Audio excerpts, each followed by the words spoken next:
యేసు వారు వెళ్ళనక్కరలేదు, మీరే వారికి భోజనం పెట్టుడని వారితో చెప్పగా, వారు ఇక్కడ మన యొద్ద 5 రొట్టెలను 2 చేపలను తప్ప మరి ఏమీ లేదని ఆయనతో చెప్పిరి. అందుకైన వాటిని నా యొద్దకు తిండని చెప్పి పచ్చిక మీద కూర్చుండని జనులకు ఆజ్ఞాపించి 5 రొట్టెలను 2 చేపలను పట్టుకొని ఆకాశం వైపు కనులెత్తి ఆశీర్వదించి ఆ రొట్టెని విరిచి శిష్యులకు ఇచ్చాను. శిష్యులు జనులకు వడ్డించిరి. వారందరూ తిని తృప్తి పొందిన తర్వాత మిగిలిన ముక్కలు 12 గంపలు నిండా ఎత్తిరి.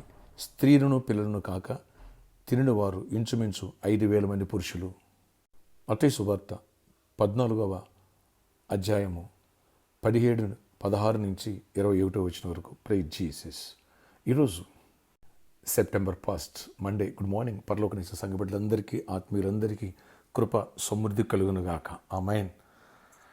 ఫ్రెండ్స్, దేవుడు ఇక్కడ అన్ని వేల మందికి కొంచెం ఆహారాన్ని 5 రొట్టెలు 2 చిన్న చేపల్ని కృతజ్ఞతాస్తుతులు చెల్లించి విరిచి పంచిపెట్టగా ఇంకా 12 గంపలు మిగిలింది.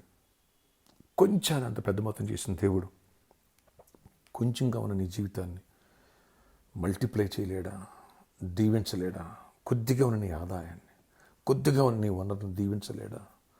నీ కుటుంబాన్ని ఆశీర్వదించలేడా? నీ సమస్యను సాల్వ్ చేయలేడా? నీ పట్ల మిరాకిల్ చేయలేడా? ఒక ఆత్మ సంబంధం విషయమే కాదు, నీ ఆరోగ్య విషయంలో, నీ ఆహార విషయంలో, అన్ని విషయాల్లో సమృద్ధిని ఇవ్వగలడు, దీవించగలడు. నువ్వు విశ్వాసం పెంచుకోవాలి, అద్భుతాలు చూస్తావు. విశ్వాసం లేకోకుండా ఆయన ఉంచుకుని కూడా నువ్వు ఏ మేలు చూడలేవు, స్వస్థపడలేవు, దీవించబడలేవు, ఫైనాన్షియల్గా బ్లెస్ అవ్వలేవు, ఫ్యామిలీ పరంగా బ్లెస్ అవ్వలేవు. ఎస్, ప్రతి సమస్యను సాల్వ్ చేసి బ్రేక్ త్రూ ఇచ్చే దేవుడు మన దేవుడు. నేను ప్రకటించే దేవుడు, అద్భుతాలు చేసేవాడు. నమ్ముట నీ వల్ల అయితే నమ్మువానికి నీకు సమస్తము సాధ్యమే. ఎస్, నీ ప్రతి వెలుతుని పొచ్చగలడు, ప్రతి అక్కర తీర్చగలడు, సమృద్ధిని ఇవ్వగలడు. అక్కడ కావలసిన ఆహారం ఎంతో ఉంది, కానీ బట్టి ఉన్నది కొంచెమే, దాన్ని బ్లెస్ చేశాడు. ఇంకా మిగిలిపోయిన 12 గంపలు కట్టారు. 5,000 మంది స్త్రీలు, ఇంకా పురుషులు, పిల్లలు. Wow, what a miracle! What ఈ ఉదయ కాలం నీ విశ్వాసాన్ని బలపరిచి గొప్ప కార్యాలు దేవుడు చేయనుగాక. ఆమేన్. గొప్ప దేవ, ఈ రోజు అంతట్లో నీ సన్నిధి తోడించండి. గడిచిన మాసం అంతా, ఆగస్టు మాసం అంతా కాచి కాపాడు. ఈరోజు మరొక నూతన మాసంలో మనం ప్రవేశపెట్టాం.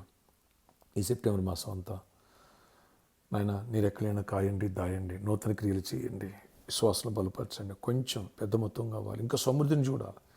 ఏ కొదువు ఉండకూడదు. ఎవరికి జాబ్ పోయిన వాళ్ళకి జాబ్స్ ఇవ్వండి, ఎవరికి జాబ్స్ లేవు జాబ్స్ అనుగ్రహించండి. ఎవరు నన్ను ఫైనాన్షియల్గా ఇబ్బంది పడుతున్నారో కృప తెరిచి డోర్స్ ఓపెన్ చేసి బిజినెస్లో వీటిలో దీవించి రావాల్సిన అమౌంట్స్ రావాలా, కోర్టు కేసులు కొట్టివేయండి, అనవసరం ఖర్చులు తీసేయండి, చీకటాత్మలు లయపరచండి, అద్భుత రీతిలో మెరాకిల్ చేయండి, ఆశ్చర్య రీతిలో మెరాకిల్ చేసి దీవించండి. ప్రతి సమస్యకు సొల్యూషన్ ఇచ్చే దేవుడు నీవే నాయనా. అక్కడ ఉన్నది కొంచెమే, దాన్ని సమృద్ధి చేసావు, అలాగా సమృద్ధిగా దీవించండి.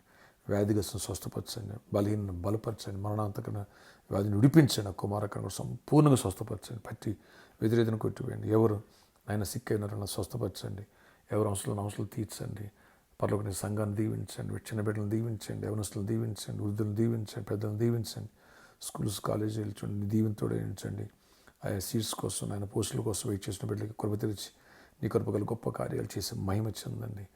బిజినెస్ పీపుల్ కూడా దీవించండి, స్త్రీలను దీవించండి, వృద్ధులను దీవించి ప్రతి ఒక్కరిని దర్శించి ప్రతి ఒక్కరి పట్ల నీ కృపాక్షేమం తోడించి నడిపించండి. పెళ్లి కానివాళ్ళు పెళ్ళి వాళ్ళు, గర్భాలు పొందాలి, గర్భిణీ స్త్రీలు క్షేమమైన సుఖసాలు పొందాలి. ప్రతి వ్యతిరేకతను కొట్టివేయండి. ఈరోజు బర్త్డే, వెడ్డింగ్, యానివర్సరీ బిడ్డలను దీవించి దీర్ఘాయుష్ కృపాక్షేమం దయచి మహిమ చెందండి. పరలోకనేస్తాను సంఘాన్ని దీవించండి, సంఘం రోజు వృద్ధి పొందాలి. నేను జరిగిన ఆరాధన తోడైన నీకు కొందనాను. ప్రతి ఆటంకాన్ని కొట్టివేసి చీకటి తొలగించండి. ఓన్ ప్లేస్ మా ఇక్కడ ఇవ్వండి. ఇంకా మెరాకిల్ ప్రతి ఒక్కరిని బలపరచండి. నూతన ఆత్మలు ఇవ్వండి. ప్రామిస్లను ప్రామిస్ సాల్వ్ చేయండి. అయ్యా సర్కస్లో మాకు గిఫ్ట్గా ఇవ్వండి. కృపగల డోర్స్ ఓపెన్ చేసి మా విశ్వాసం బలపరచండి. కొంచెం సమృద్ధి చేసే దేవుడు, ఇంకా నా అగ్ని నిండిపోతున్నాడు, అంత సమృద్ధి ఇచ్చే దేవుడు, కృప తెరిచి కార్యాలు చేసి జయమనివ్వండి. యేసు నామములో ప్రార్థిస్తున్నాను తండ్రి. ఆమేన్. May God bless you all. Have a nice day. ఈ మాసమంతట్లో ఆయన కృప, ఆయన సన్నిధి మనకి పరిచయం తోడై ఉండునుగాక. గొప్ప కార్యాలు దేవుడు చేయనుగాక. ఆమేన్.